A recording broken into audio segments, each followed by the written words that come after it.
Hello everyone, welcome back to Ayansh Tutorials. This is Rajesh Singh with a new video lecture. In this video lecture, you are going to revise English grammar. So watch this video from beginning to end without a skip. Maybe this video on simple present tense can help you learn how to use the tense accurately. This video discusses the definition of simple present tense, its structures, rules, along with examples to help you understand well.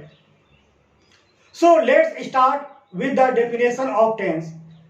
Different forms of verb which tell us in which time the work is done is called tense.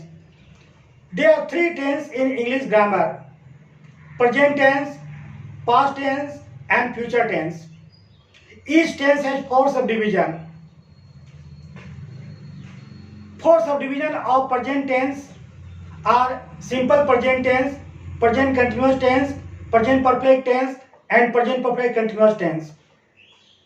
Four subdivisions of past tense are simple past tense, past continuous tense, past perfect tense and past perfect continuous tense.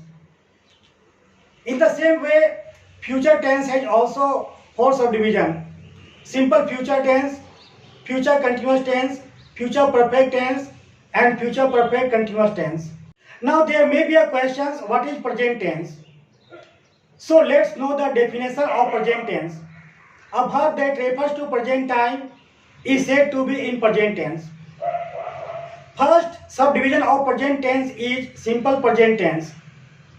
And so we should also know the definition of simple present tense.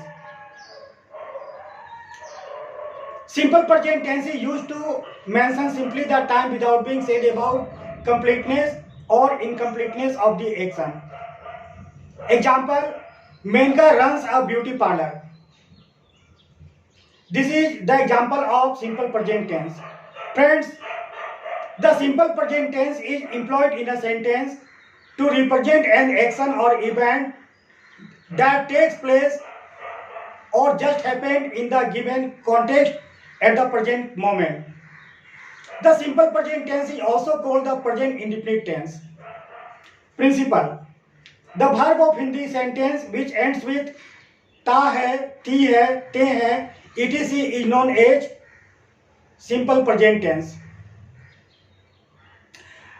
Rules: helping verb am is are is not used in this tense. Present tense form or V1 is used. S or es is added in the verb of third person singular number. Now let's know the structure for assertive or declarative sentence. I, we, you, they, plural number plus V1 or present tense form plus object. He, she, it, singular number plus present tense form with s or es or object. Example, I speak English, they play chess, students read the lesson. These are examples of simple present tense. Thank you friends for watching this video. With this, I would finish the video lectures. See you soon. Bye.